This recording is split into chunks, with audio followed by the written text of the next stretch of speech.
we wanted to link our purpose with things that we could do in our community that were important to us, but that also had business purpose, so that it made sense for people in our plants to take the time to really say, I want to work on this purpose because it's going to help me, and it's going to help our company, and it's going to help our community. And so having that I think that combination of being broadly supportive across our strategy was important. When we think about our plants, we have 10,000 employees. 8,000 of our employees work in plants.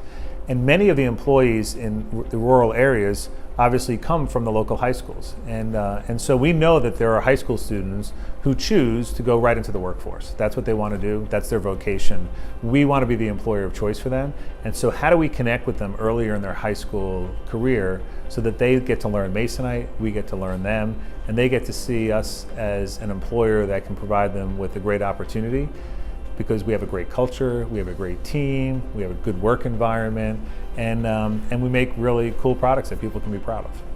Our teams felt strongly that we needed to make as part of our community activation, because we have some plants that have 75% of the employees who work at those plants were born in another country and ended up coming, in this case, this one plant that says 75% came to the outside the Atlanta area. And they're from 20 different countries now, and they're part of our team. But we want to have an environment where employees, regardless of where they were born, feel comfortable. And in today's political environment, that's tough, and we hear that from employees. So an example of how our employees, connected that business need with the community need. A good example is up in our plant in Lac-Mégantic, Quebec. We were having a hard time finding labor, just given where the unemployment levels are.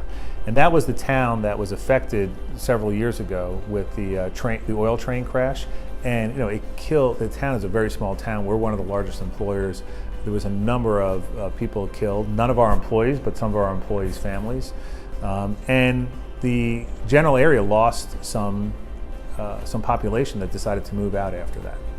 And so we were looking to bring employees into that community, and our leaders in HR band together because of our purpose of we help immigrants walk through walls, band together with some other companies.